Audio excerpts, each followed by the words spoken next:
Bonjour et bienvenue sur la table ronde du management et du leadership, le podcast de RoboCoach Pro. Nous y parlerons de management, soft skills, ressources humaines, carrière, évolution du monde du travail, mobilisation des collaborateurs et bien sûr, leadership. RoboCoach Pro, ce sont des formations accompagnées, inter- et intra-entreprises, au service de votre évolution personnelle et professionnelle. Bonjour à toutes et bonjour à tous. Bonjour Jean-Claude. Bonjour Damien. Bonjour à tous.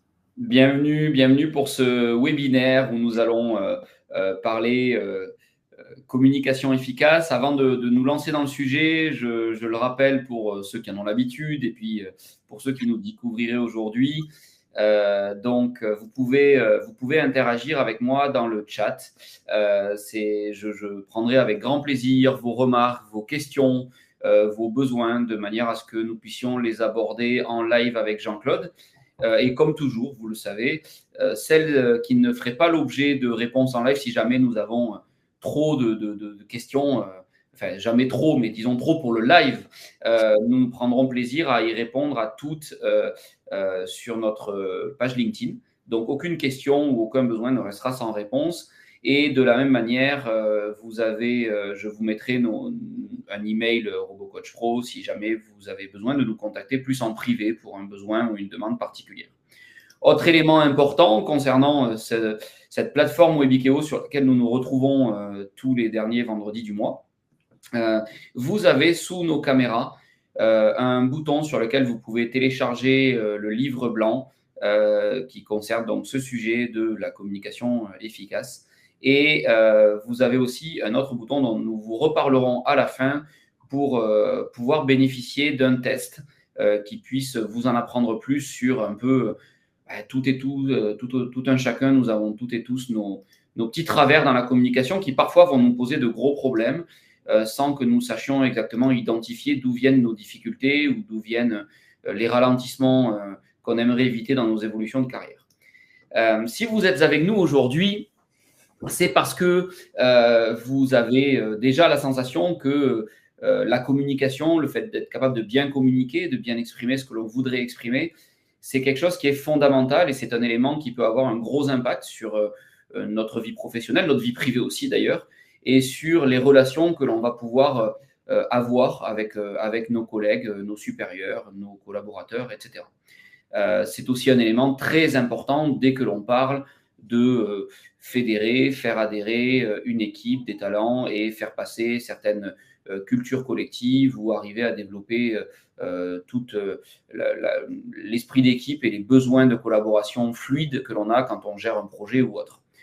L'objectif du webinaire d'aujourd'hui, c'est du coup de nous emparer de ce sujet et en s'appuyant sur tout ce que l'on peut avoir à vous apporter là-dessus et en s'appuyant du coup aussi sur vos questions et vos besoins que vous allez nous remonter, de vous proposer des outils concrets, des méthodes applicables, des techniques qui vous aident dès cet après-midi, après déjeuner, quand vous retournerez au-devant de votre vie professionnelle.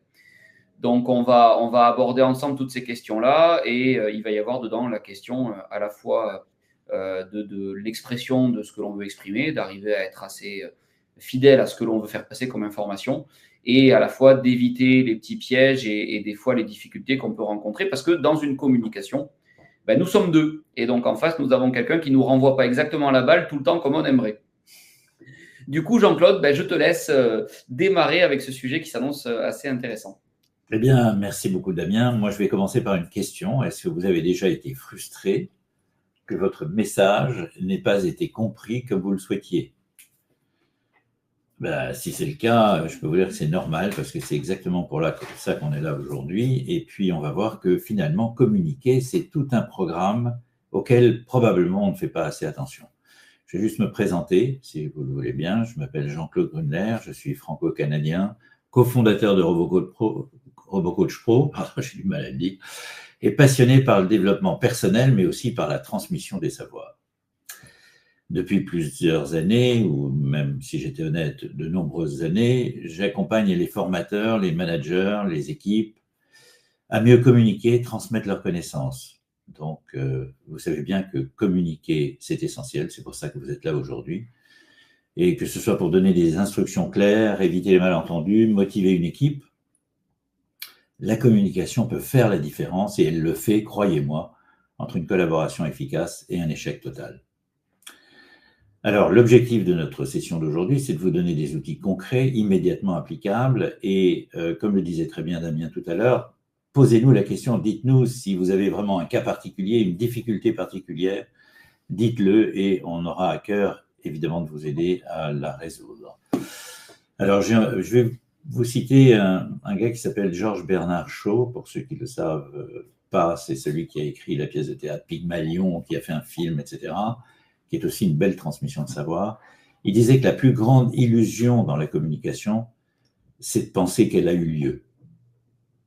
On a trop tendance à se dire que bon, j'ai dit ce que j'avais à dire, c'est pas forcément communiquer, d'accord? Communiquer, c'est forcément que d'un côté, j'ai dit ce que j'avais à dire et l'autre l'a bien compris.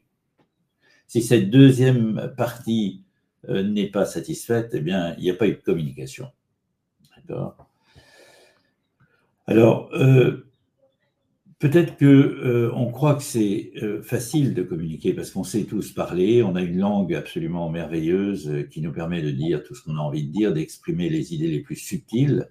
Pour autant, on n'est pas forcément meilleur communicateur que d'autres endroits du monde ou d'autres cultures dans lesquelles les mots sont considérés comme beaucoup moins importants. Ouais.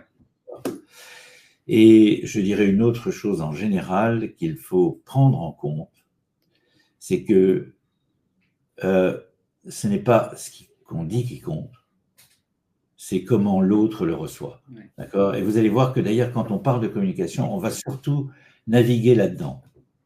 Je parle de moi et je parle de l'autre parce que sinon, il n'y a pas de communication. On verra ensemble les clés essentielles pour améliorer notre façon de communiquer. Et on ne le dira pas assez, à mon avis, jamais. La communication, c'est pas juste parler, c'est faire passer un message qui porte ses fruits. L'objectif, des échanges plus clairs, plus impactants et plus efficaces. Fini le piège où on se contente de dire ce qu'on a en tête et puis on se dit que l'autre, il a qu'à se débrouiller pour comprendre. Voilà.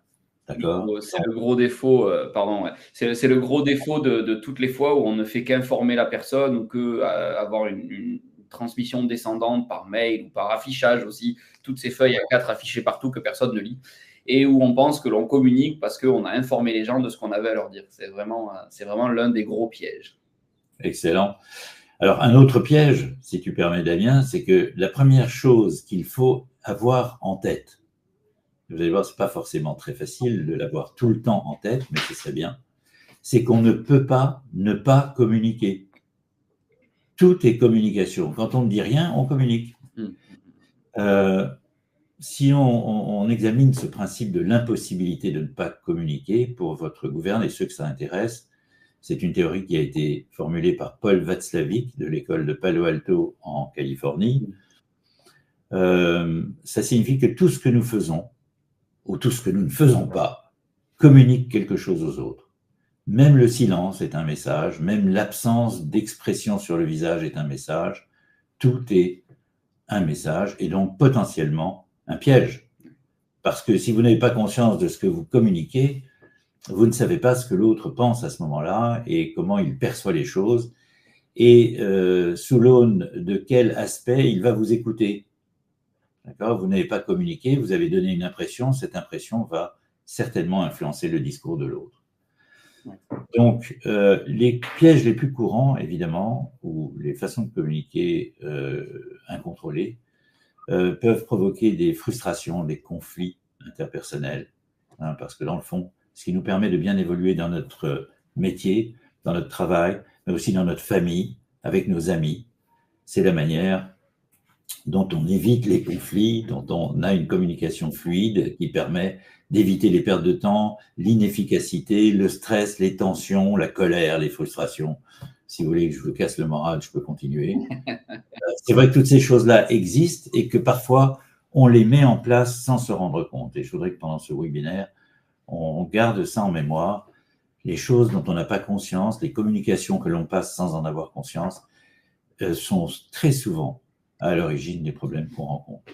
Ouais, même dans notre, d'ailleurs, quand tu parles finalement de l'importance relative, hein, qu'ont les mots que l'on va choisir. C'est vrai que ne serait-ce que par notre attitude, par notre non-verbal, par notre faciès, par notre posture, par notre façon de répondre ou de ne pas répondre, puisque effectivement, même l'absence de réponse ou de réaction est une communication, hein, est un message que l'autre va décoder. Ça génère énormément, vous le savez toutes et tous, hein, en entreprise, on fait que ça, hein. On reçoit un mail, on croise quelqu'un et en fonction de ce qu'il fait ou ne fait pas, on va être en permanence en train de générer des suppositions, des interprétations. Et effectivement, l'enjeu, il est majeur dans le fait d'arriver à maîtriser ça parce que c'est un signal faible qu'on envoie en permanence à notre environnement, en fait. Exactement.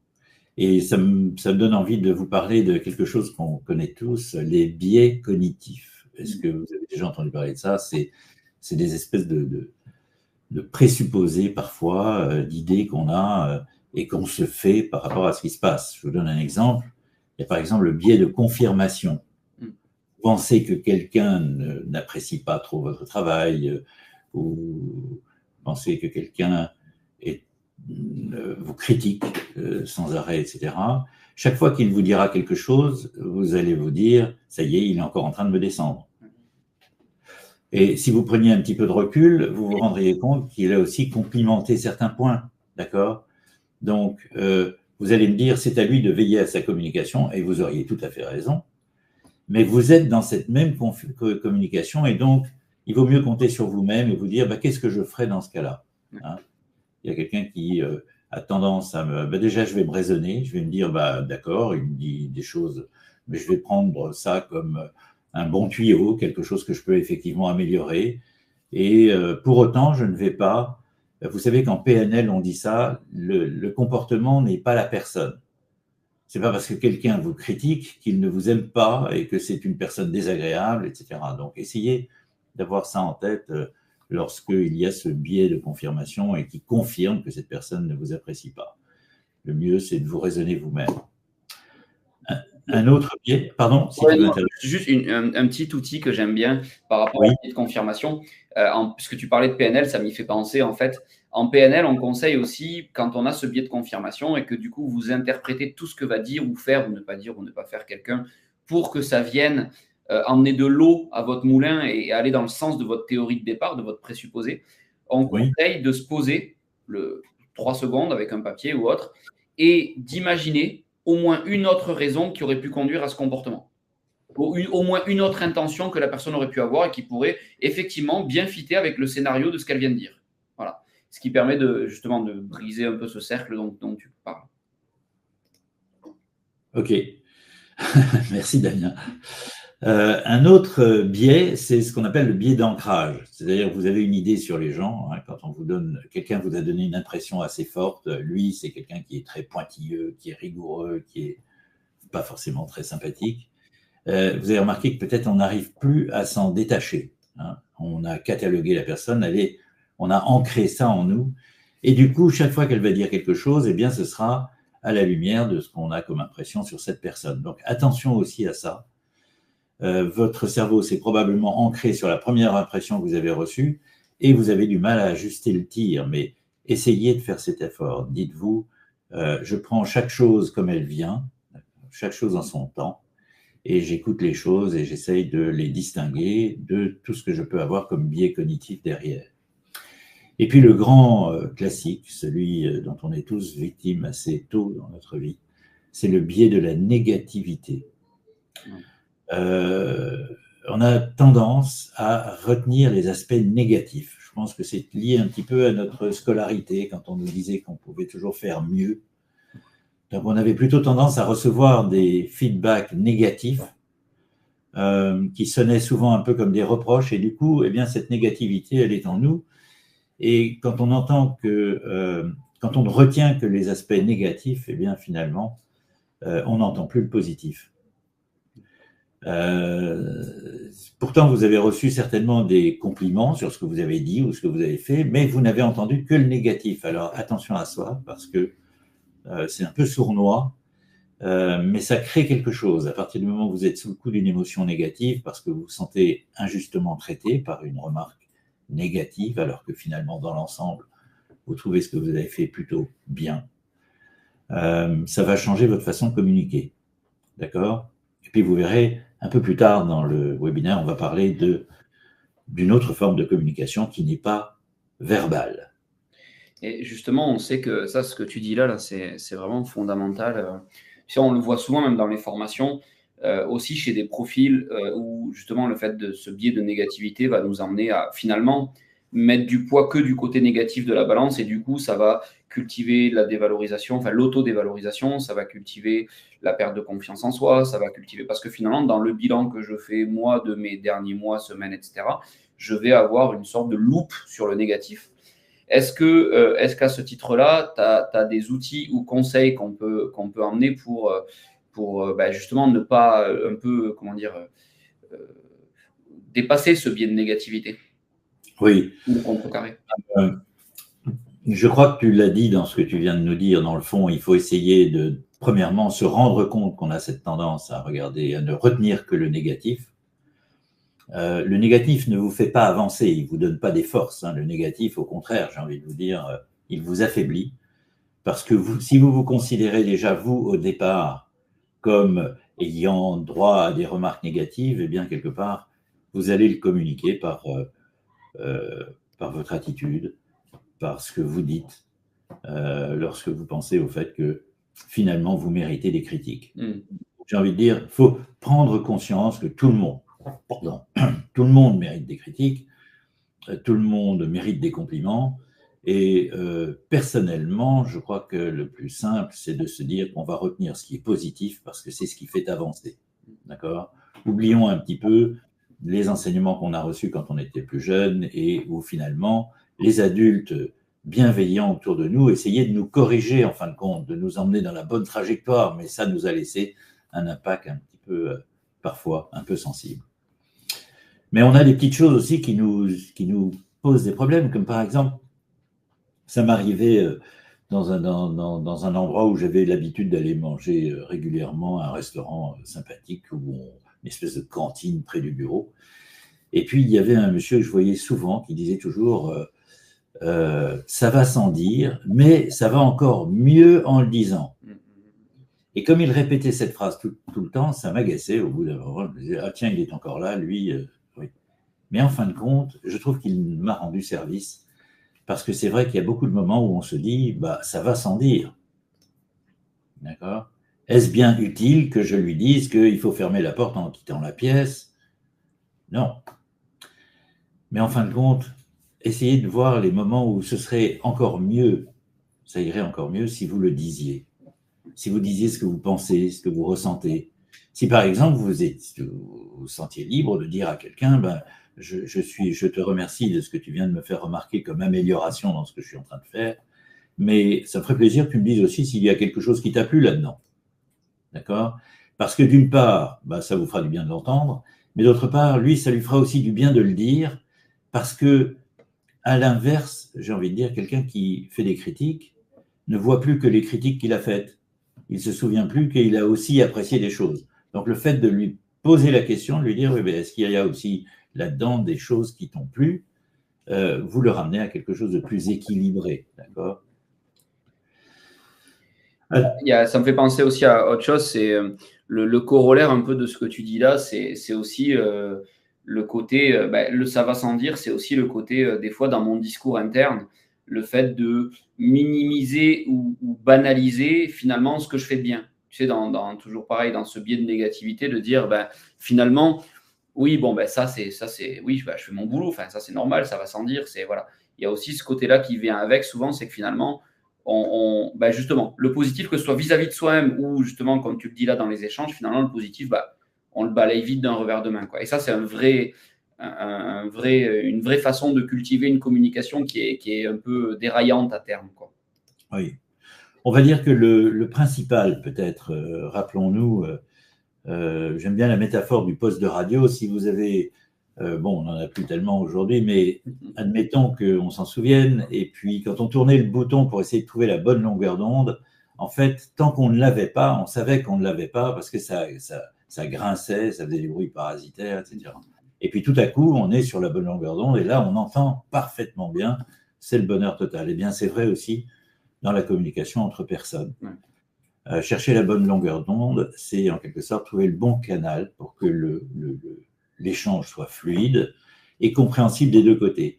Alors, même si vous avez une personne qui parle pas tout à fait bien votre langue, une personne qui a des comportements qui sont un petit peu bizarres, qui font que vous avez l'impression que le message ne passe pas, rappelez-vous, la bonne démarche, c'est de chercher la bonne longueur d'onde, c'est-à-dire trouver un endroit, un moyen de faire passer les idées des deux côtés, c'est-à-dire écouter mieux l'autre, peut-être faire attention à la manière dont on parle, vous allez voir, il y a de bonnes façons de trouver la bonne longueur d'onde. Par exemple, observez et écoutez. Écoutez les mots qu'on utilise. Est-ce que cette personne vous parle avec un langage très technique, avec un langage très vulgaire, avec un langage très simple, etc. Et donc, se mettre sur la bonne longueur d'onde, c'est utiliser le même langage quelque part, d'accord? S'adapter. S'ajuster aussi dans son discours. Est-ce que on est trop vague, trop direct, trop détaillé, trop superficiel? Eh bien, on s'ajuste en fonction des signes qu'on perçoit pour s'assurer qu'on reste dans un registre qui peut convenir à l'autre. Vérifier la connexion, j'allais le dire, vérifier la connexion, poser des questions. Comment est-ce qu'on fait ça? Vérifier, on pose des questions, on reformule, on s'assure que le message passe bien et qu'il est compris comme prévu, d'accord? Donc, quand on est sur la même longueur d'onde, tout devient plus clair, plus fluide et surtout plus efficace. Cessons de penser que on s'exprime bien et du coup, l'autre doit forcément comprendre ce qu'on dit. D'accord? L'autre n'a pas d'obligation.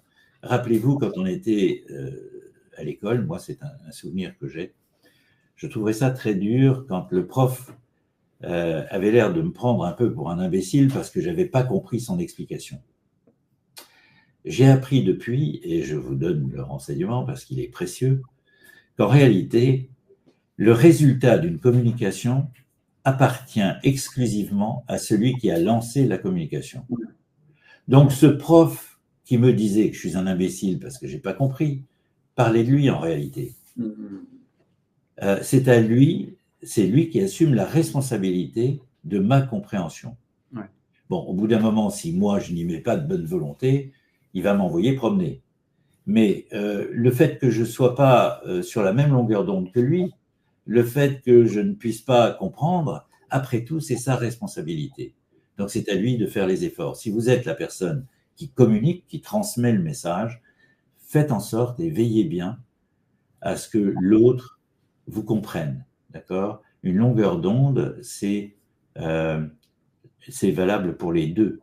D'accord? Si on dit on est sur la même longueur d'onde, ça veut dire que tous les deux, on doit se comprendre et tous les deux, on doit faire l'effort de se faire comprendre par l'autre et de vérifier que l'autre a bien compris ce qu'on voulait dire. D'accord?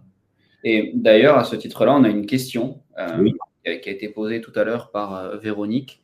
Alors, la question est un peu précise et en même temps, je pense que pour y répondre sans aller faire comment dire, sans aller faire de généralité ou être voilà, elle demanderait vraiment d'avoir plus de précision parce qu'il ne faut pas porter de jugement sur la personne ni rien, mais elle nous pose une question qui est quand même intéressante et je pense que il y a peut-être moyen d'emmener des axes sous forme de principe dans sa communication, je pense. Elle nous demande comment bien communiquer avec une personne qui présente des troubles de la personnalité en tenant compte de son trouble, mais sans lui renvoyer frontalement. Alors, excellente question en effet.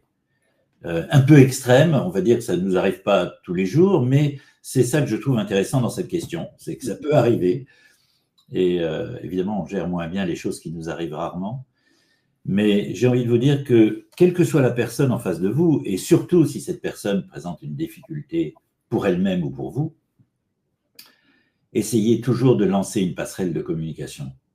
Vous savez, comme par exemple des fois, vous arrivez au bureau le matin et là, vous cherchez le dossier qui normalement devait être sur votre bureau. Il n'y est pas.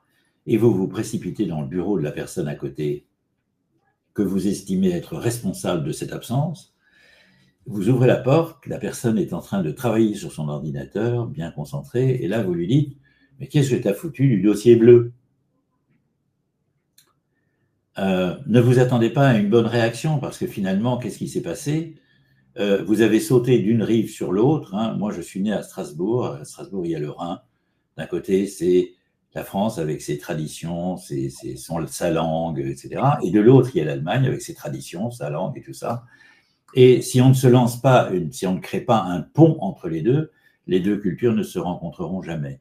Alors, quand vous avez affaire à une personne qui présente des difficultés comportementales, des troubles, quels qu'ils soient, de la personnalité, eh bien, tâchez de lancer une passerelle de communication, c'est-à-dire lancer quelque chose qui permette à l'autre de vous rejoindre.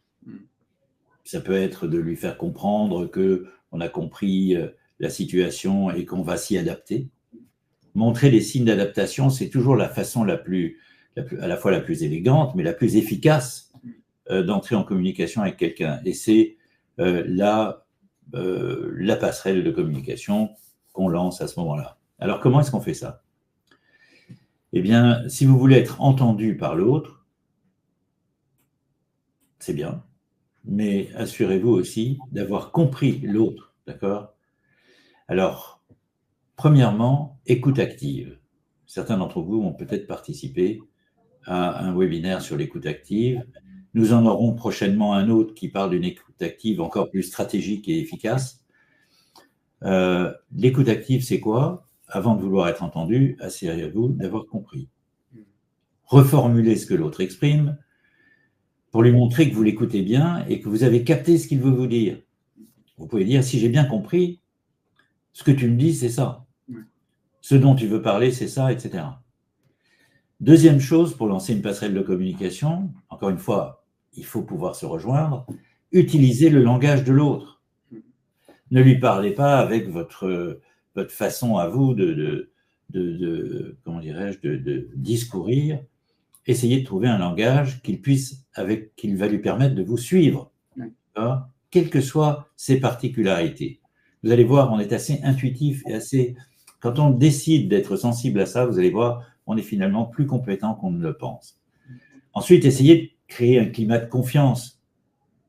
Surtout s'il y a un trouble en face de vous, créez un climat de confiance. La meilleure façon, c'est d'avoir l'air ouvertement d'accepter le trouble, d'accord, de ne pas le mettre trop en évidence. Une attitude ouverte, un sourire, tout ça donne à l'autre l'envie de traverser votre passerelle pour venir vous rejoindre, d'accord, au lieu de se barricader. Okay, parce que c'est ça le danger avec une personne qui présente des particularités de ce genre. Posez des questions ouvertes aussi. Poser des questions, c'est s'intéresser à l'autre. Et puis ça permet d'encourager l'échange. Et poser des questions qui invitent au dialogue, d'accord? Comment est-ce que tu vois les choses? Plutôt que, alors, tu es d'accord ou pas? D'accord? Les questions fermées, elles réservent potentiellement à 50% une mauvaise nouvelle, d'accord? Et puis, trouver un terrain d'entente. Trouver un terrain d'entente. Vous savez, la meilleure façon de sortir d'une différence, d'un différend, c'est le compromis. Alors, le terrain d'entente, finalement, c'est l'art du compromis.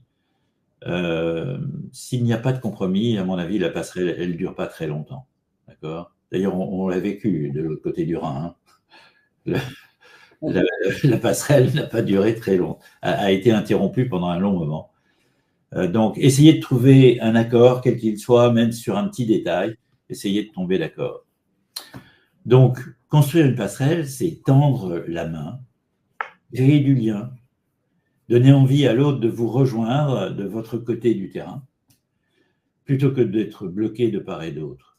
Cherchez, la communication, ça passe dans les deux sens. Donc, cherchez le terrain d'entente et croyez-moi, vous allez le trouver.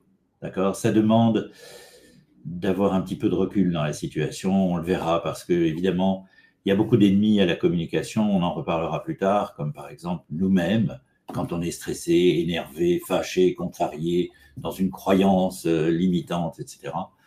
Donc, essayez de dépasser ça lorsque la situation le réclame.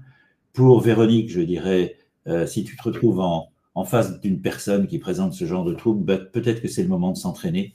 Ça devient peut-être un entraîneur personnel tout à fait remarquable pour justement chercher cette façon de s'entendre. Et donc, il va falloir développer un certain talent pour accepter peut-être parfois des choses un petit peu difficiles à accepter.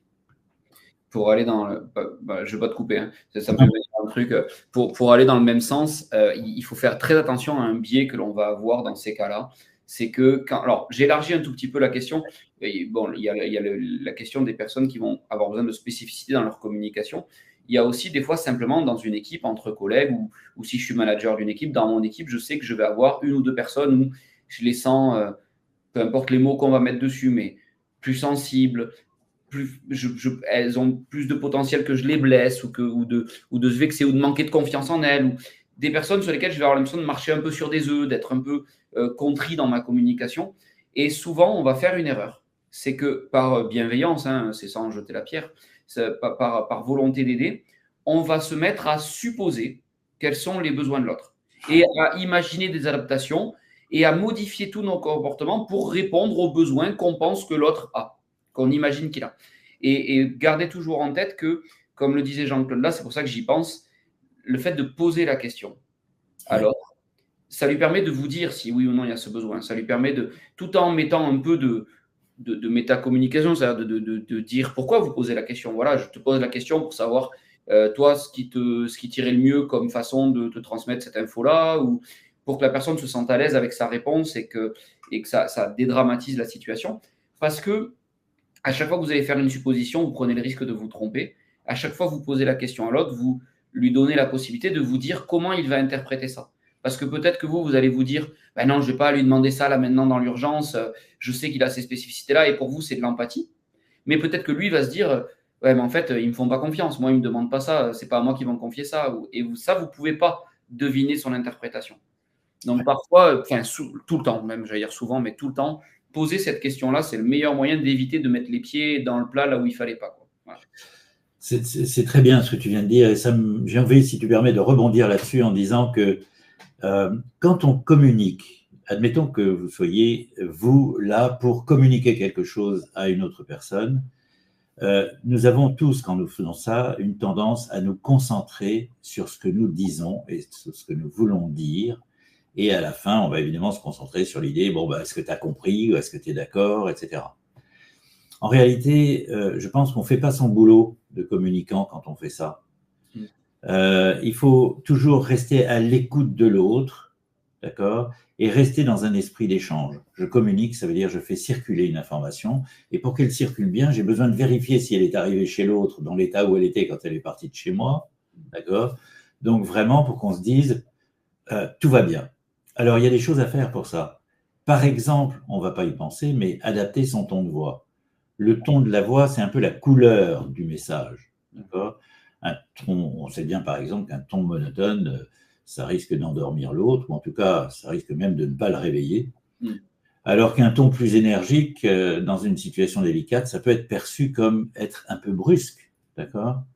On a l'impression qu'on brutalise un peu l'autre quand on a un ton comme ça. Donc, chercher le bon équilibre, à la fois par rapport au message qu'on passe, mais aussi par rapport à la personne qu'on a en face de soi, et par rapport aussi à l'attitude qu'elle a face à ce qu'elle entend. D'accord ? Donc, on aménage, on adapte. Vous verrez tout à l'heure, on va reparler de l'adaptation, parce qu'il ne s'agit pas d'être servile, mais habile.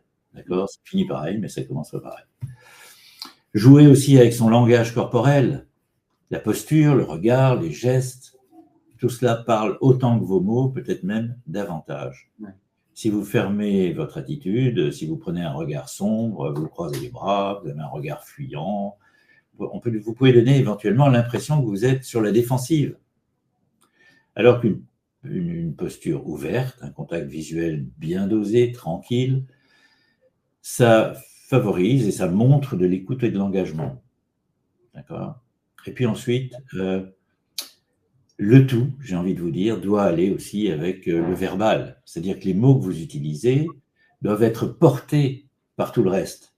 Ouais. Les mots que vous utilisez doivent être portés par le ton de la voix et portés par votre langage corporel. Mais je vais vous dire une chose, la plupart du temps, là vous êtes peut-être en train de vous dire, mais aïe, aïe, aïe, ça fait beaucoup à faire, c'est terrible ce qu'il nous dit Jean-Claude, là, comment est-ce qu'on va faire pour faire tout ça ?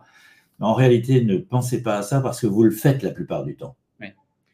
Vous le faites quand il n'y a pas d'enjeu, vous le faites quand il n'y a pas de stress, vous le faites quand vous êtes à l'aise avec la personne qui est avec vous. Donc, vous savez le faire.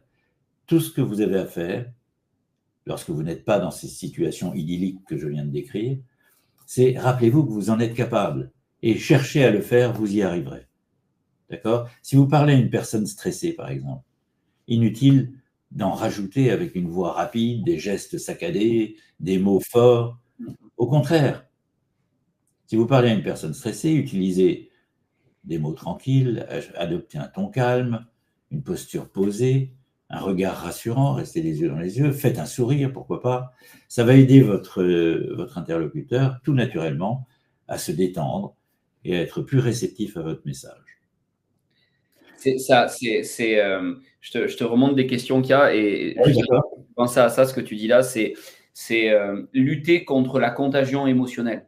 C'est-à-dire que Oui. l'autre, il arrive surtout, du coup, ça fait le lien avec les questions que je vais te remonter qui portent justement sur quand on a quelqu'un en face qui est soit fermé, sûr d'avoir raison ou agressif, voilà. Le principal, c'est de garder vous la maîtrise de votre rythme et parce que si vous avez quelqu'un, comme disait Jean-Claude, de stressé, etc., l'idée, c'est pas que ça monte en mayonnaise. Et l'état de l'autre, si j'y fais pas attention, ça demande pas d'être un maître Jedi, mais simplement de l'avoir en tête pour se regarder un peu aller. L'état de l'autre va vraiment être contagieux. Et quand tu parlais de bouton de fréquence, ben, c'est peut-être l'autre qui va me mettre sur sa longueur d'onde à lui. Et là, la communication, ça va peut-être être très compliqué. Ouais. Attention à ça. Absolument. Et on a Chantal. Alors, il y a deux questions de Chantal et de Nadine qui, alors, l'une nous demande comment, en gros, nourrir une communication face à quelqu'un qui est fermé et qui est sûr d'avoir raison, ou sûr d'avoir raison. Et Nadine nous pose une question qui est un tout petit peu différente quand même, mais dans la même idée. Oui. Quel discours ou comportement on peut avoir face à une personne qui est agressive et on retrouve la notion de fermé. Alors, juste un petit mot que j'aime bien dire par rapport à la contagion. On a cru pendant une époque que le truc le plus contagieux et le plus embêtant qui pouvait nous arriver, c'était le Covid. Mais je peux vous dire que on est toujours face à une contagion bien plus rapide, bien plus violente et virulente que ça. C'est juste l'attitude. Ouais. Il n'y a rien de plus contagieux qu'une attitude. Si vous arrivez dans une pièce où tout le monde s'amuse bien et vous arrivez avec un visage sombre et un langage, un discours très, très sec, voilà, vous allez très vite changer complètement l'ambiance dans la pièce. Et les gens qui, quelques secondes avant, riaient encore, là, tout à coup, ils se mettent à être sérieux comme vous. Donc oui, attention à la contagion. Et donc, quand une personne est fermée en face de vous, quand elle est un petit peu virulente, je ne sais pas ce qu'elle fait exactement, mais quand elle n'est pas très agréable, elle est fermée, agressive, eh bien, ne vous laissez pas contaminer. Ouais. D'accord ? Restez au contraire, il y a un moyen très simple de désarçonner quelqu'un, c'est plutôt que de réagir à ce qu'il dit, poser des questions sur ce qu'il dit. Ouais. Et des questions ouvertes, pas des questions qui sont des menaces déguisées, des questions très simples. Qu'est-ce qui te fait penser ça ? J'entends ce que tu me dis, mais pourquoi est-ce que tu me le dis à moi ? Parce qu'au bout d'un moment, quand on pose des questions, c'est comme si on branchait une dérivation sur la pensée de l'autre. On peut lui poser une question, il sort de sa concentration agressive, méchante ou je ne sais quoi, parce que tout à coup, il faut qu'il réfléchisse à ce que vous lui avez demandé. La question est toujours une arme redoutable et extrêmement efficace, à condition qu'elle ne soit ni mal intentionnée. Oui. Ne posez pas des questions pour qu'il se prenne les pieds dans les fleurs du tapis. Posez-lui des questions pour que vraiment il soit un peu déstabilisé. Ça va le calmer. Parce que vous savez comment c'est, quand on commence à s'énerver, on s'énerve de plus en plus. Notre énervement nous énerve lui-même au bout d'un moment. Donc, il faut vraiment essayer de casser ce rythme. Et le bon moyen, si vous voulez un truc pratique, c'est penser à ça dans la situation. C'est pas forcément facile. Entraînez-vous. Posez des questions. Faites sortir l'autre de son discours, de son flux verbal, de sa diarrhée verbale, qui n'est certainement pas agréable à entendre, de façon à ce que lui-même se restabilise un petit peu. Vous lui rendez service en faisant ça. C'est vrai que le questionnement, c'est vraiment le couteau suisse à tout bien faire dans l'échange. Oui. Parce en plus de ça, quel que soit votre argument, quel que soit, je pense notamment à ce que dit Chantal dans sa question, quel que soit notre argument, quelle que soit la qualité de notre raisonnement, quel que soit, la personne en face de moi, si elle n'a pas envie de se laisser influencer, si elle a envie d'être en opposition, si elle a envie d'être dans la posture, d'abord je suis contre et après je réfléchirai, elle pourra toujours faire preuve de toute la mauvaise foi du monde et être contre. Alors qu'une question, on n'est pas contre, ça ne veut rien dire. Une question, c'est une forme d'élocution et de présentation de l'information qui fait qu'il n'y a pas de camp dans une question. Donc, il peut y avoir éventuellement une prise de position dans la réponse, mais ça, c'est l'autre qui en prend la responsabilité. Par contre, moi, du coup, en posant une question, je tue dans l'œuf toute possibilité d'opposition. Et ça aide énormément, quoi. C'est vrai que… Damien, excuse-moi, mais comme je vois l'heure qui tourne, je voudrais juste dire une chose avant de terminer. Je vous ai beaucoup parlé de vous adapter à l'autre.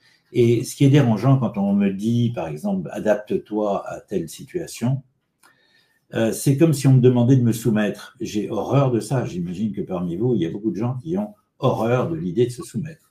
Donc, quand je vous parle de vous adapter, je ne vous parle pas de vous trahir. Je vous parle vraiment de prendre une attitude, comment dirais-je, stratégique, d'accord, qui est de s'adapter à l'autre parce que en vous mettant sur un terrain qui est le sien, en vous mettant sur cette fameuse passerelle de communication dont je vous parlais tout à l'heure, vous allez faire passer votre message de la meilleure façon possible, tout en restant vous-même et en restant en plus calme parce que vous n'allez pas sur le terrain de l'autre qui est éventuellement de taille à vous énerver ou à vous poser des questions. Donc, gardez votre personnalité, vos valeurs, soyez sincères, ne cherchez pas à plaire à tout prix, c'est notre pire ennemi parfois.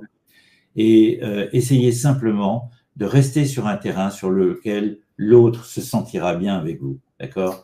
Pour réussir votre communication, c'est probablement ce qu'il y a de mieux à faire. Une communication réussie, c'est une communication qui sait s'adapter sans perdre son essence, d'accord ? Sans perdre ce qui la constitue, sans perdre la force du message que vous avez voulu passer.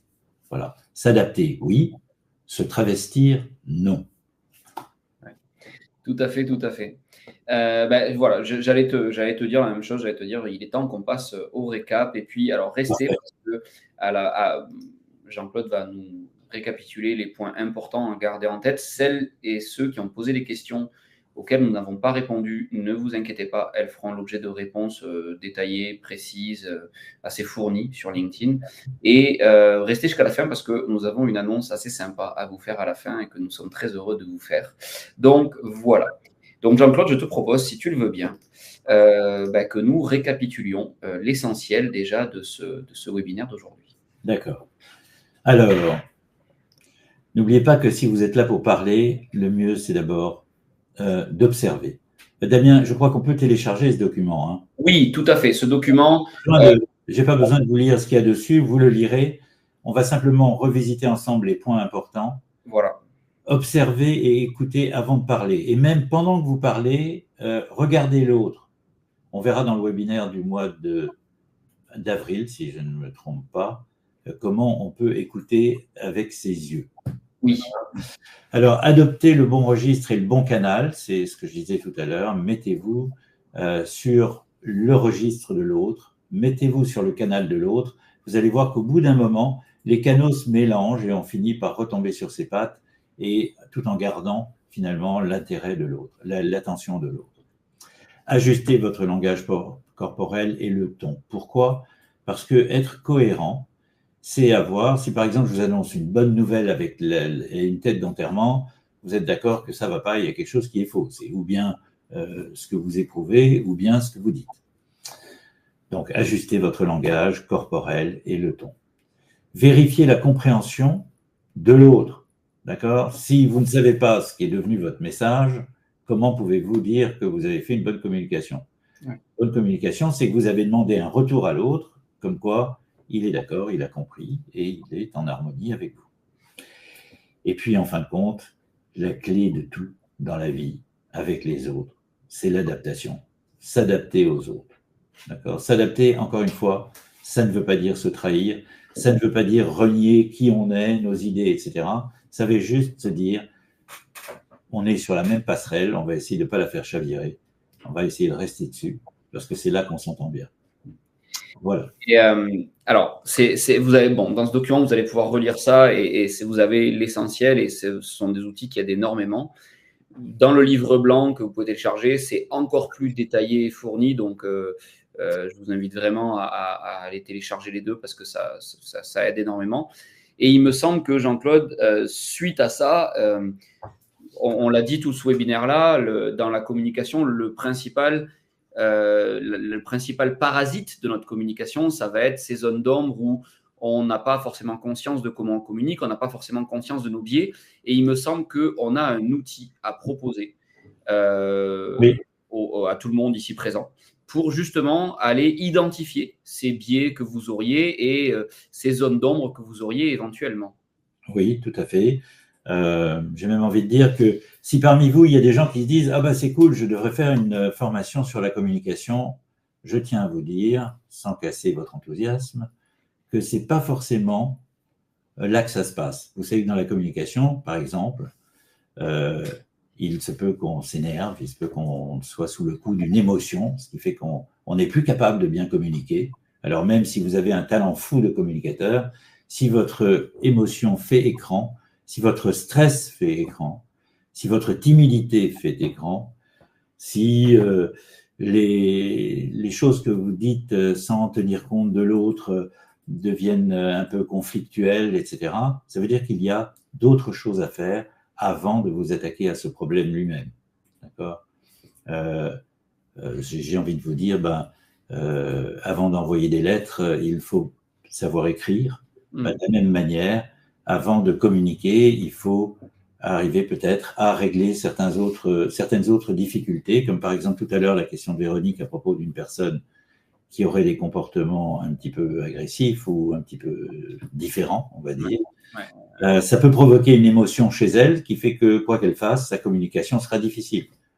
Donc, peut-être qu'il faut travailler d'abord sur ses émotions, peut-être qu'il faut travailler d'abord sur son stress, peut-être qu'il faut travailler d'abord sur son affirmation de soi. D'accord ? Pour être convaincant, c'est mieux d'être affirmé soi-même.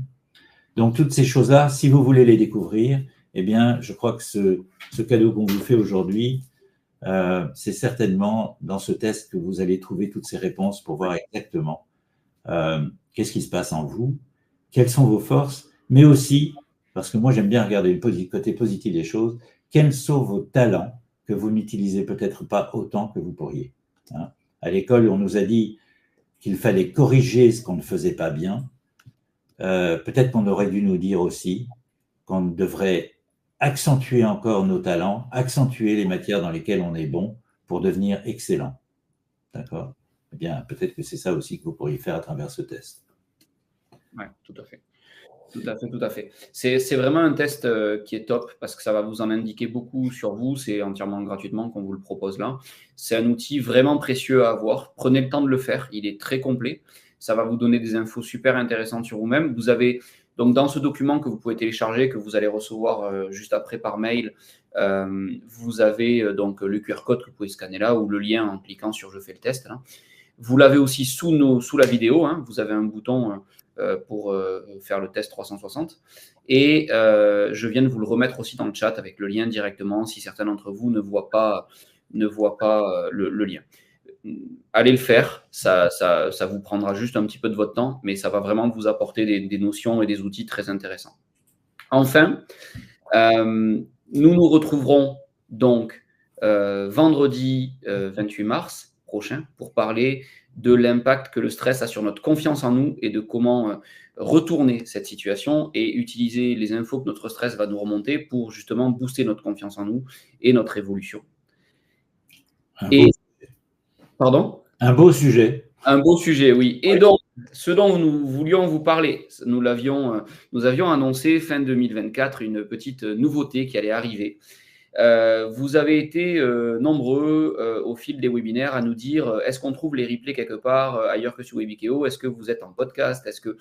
Donc, depuis quelques semaines maintenant, nous avons publié une chaîne de podcast que vous allez retrouver donc en lien sur le document. Vous nous retrouverez donc sur toutes vos plateformes de podcast. Vous choisissez celle que vous préférez. Amazon Music, Deezer, Spotify et Apple Podcast. La chaîne de podcast est donc publiée par RoboCoach Pro. Elle s'appelle La table ronde du management et du leadership. Et vous y retrouverez nos replays de webinaires sous format podcast à écouter en voiture, pendant vos trajets ou où vous voulez. Donc, ça fait un format un peu plus adaptable à nos contraintes du quotidien que nous publierons régulièrement. De même, depuis, pareil, quelques semaines, les replays des webinaires, là, pour le coup, en vidéo, comme vous nous avez vu aujourd'hui, vous les retrouverez également sur notre chaîne YouTube, où nous allons publier tous les mois un nouveau replay de webinaire, ce qui vous permet de le revoir là aussi si vous préférez utiliser YouTube et que vous êtes présent sur YouTube. Donc, surtout, allez-y, allez nous retrouver sur votre plateforme préférée de podcast. Vous le savez, tous les créateurs de podcasts le disent, on ne sera pas très originaux en l'occurrence. Si vous voulez, si ces podcasts et ces webinaires vous plaisent et que vous avez envie de leur donner de la visibilité et que vous pensez que ça peut aider, mettez déjà un pouce, mettez des étoiles, commentez éventuellement, envoyez-le, partagez-le. C'est ça qui va permettre à ces chaînes de podcasts de grandir. Donc là-dessus, toutes vos participations seront les bienvenues. Excuse-moi Damien, j'ai vu une question surgir, c'était combien de temps dure le test? La réponse c'est ça dépend de vous, mais du temps qu'il vous faudra pour réfléchir à chaque question, mais je dirais au maximum comptez 20 minutes. Oui, à peu près. 15-20 minutes, je pense que vous l'aurez fait. Mais soyez content de ça parce que c'est une occasion d'approfondir un petit peu votre connaissance de vous-même et de vos forces, comme je le disais tout à l'heure, et aussi peut-être des choses où vous seriez vraiment content d'améliorer les choses parce que ça va vous apporter beaucoup. Voilà. Ouais, tout à fait. C'est un petit investissement, c'est vrai, mais on en a fait nous aussi un pour vous, quand on vous l'offre. Donc, profitez-en bien. Et j'espère que vous y trouverez ce dont vous avez envie. Encore une fois, il n'y a aucun engagement, il n'y a aucun piège derrière ça. C'est juste pour vous. Voilà. Ouais. Et puis, tu dis c'est un petit investissement. C'est un tout petit investissement par rapport à ce que ce test apporte comme compréhension et comme levier que ça nous propose derrière pour booster tout ça. Merci à toutes et tous. Merci beaucoup, Jean-Claude. Merci, Damien. Et merci pour vos questions. Pardon. Non, j'ai dit merci Damien et merci à tous. Ouais, merci à toutes et tous. Plaisir de vous retrouver le mois prochain. Exactement, ou plus tard le mois prochain.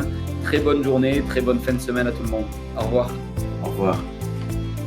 Vous avez apprécié ce podcast ? Abonnez-vous, likez et partagez-le. Retrouvez-nous sur YouTube, LinkedIn et sur robocoachpro.com. À bientôt pour un nouveau podcast ou en formation.